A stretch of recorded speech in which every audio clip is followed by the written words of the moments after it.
Hey there, it's Sam. As you can hear, you'll have to share the audio in this video with the crows, who are having their say as the light starts to fade over the Arabian Sea. I'm making this quick video here from, I'm in India in Amaz Ashram. I'm actually talking about something that's happening astronomically and astrologically in the sky. Of course, we have the winter solstice coming up in a few days, and this is actually the time when the sun begins its northern course. Now, the northern course of the sun has been glorified in every Shastra and text the world over, especially the Indian world, and in the Vedic scriptures over and over again. It's called Uttarayana, and it's when the sun changes direction and starts to move north in the sky.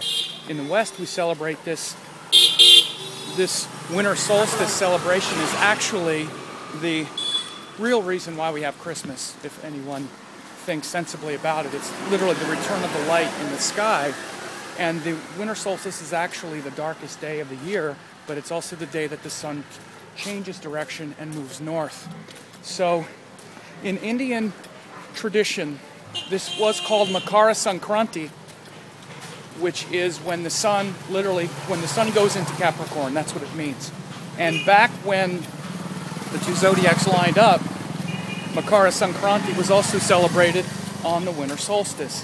But now, because of the mistake of the zodiacs and that we don't understand the zodiacs anymore, this mistake of the tropical and sidereal zodiacs have it so that in India they celebrate Makar Sankranti when the sun goes into sidereal Capricorn, which is a mistake. And they literally celebrate Makar Sankranti as the return of the light. The same principle that we would expect with the winter solstice, which is when the light returns and starts to rise in the sky again.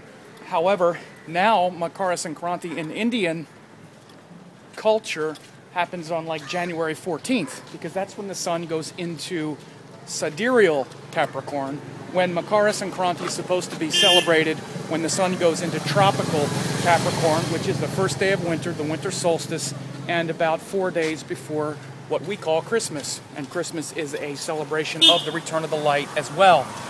So on this winter solstice, even though you are perhaps, studier or, someone who studies Indian, energetics and Vedic energetics and yoga and whatnot, you should realize that there is a powerful holiday that's also related to the winter solstice and also related to Christmas. Because people ask me, is there any relationship of Christmas and Vedic culture? And it is. It's called Makar Sankranti.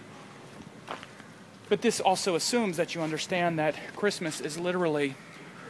No, we pretty much now realize, and this is even biblical scholars realize, that Jesus probably wasn't born December 25th. This is a celebration of the return of the light and the day when the sun changes direction and moves north. Because what happens on this day is that the sun has been getting darker and darker in the sky since the summer solstice.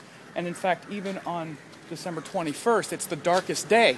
And there's a moment where the sun keeps getting darker and darker and darker, less and less light in the northern hemisphere, and then it switches. So one moment it's getting darker and darker and darker, and the next minute it switches and starts getting lighter and lighter, and then the sun will continue to rise in the sky and keep getting lighter and lighter, more light in the northern hemisphere, until the brightest day in the northern hemisphere, which is the first day of summer. So this is this celebration of the return of the light we celebrate as Christmas, which is the birth of the Son of God, for instance. Think about it, the birth of the Son. Jesus was the Son. The Sun becomes born. It rises in the sky after becoming dark.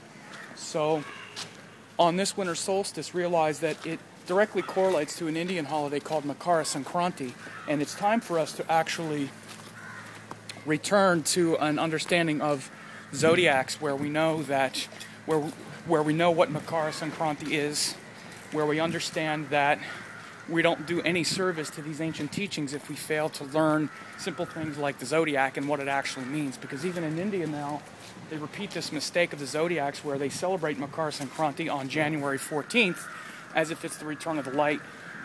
They celebrated Makar Sankranti thousands of years ago because it corresponded to the winter solstice, the same reason we celebrate Christmas now. Because of the processions now, Makar Sankranti happens on January 14th, 2013. So realize this and let me know what you think about that, because it's really important to reconnect with the cosmos. And there are some people who unfortunately have this religious view about these Indian teachings, and they say, well, you know, you got to respect the sastras and all. The sastras are fine. It's in the sastras. And you see, I've also written an article that you can read where you see the sastras that talk about Makar Sankranti and see the error and the mistakes that have been made over time. So it's time to correct the mistake. We're not honoring the sastras if we pretend like repeating a 2,000-year-old or a 1,500-year-old mistake is somehow honoring the sastras. That doesn't honor the sastras. So it's time to understand what Makar Sankranti is and celebrate the return of the light as it corresponds with these holidays in the West and the Winter Solstice and Christmas and whatnot. So anyway, Om Namah Shivaya.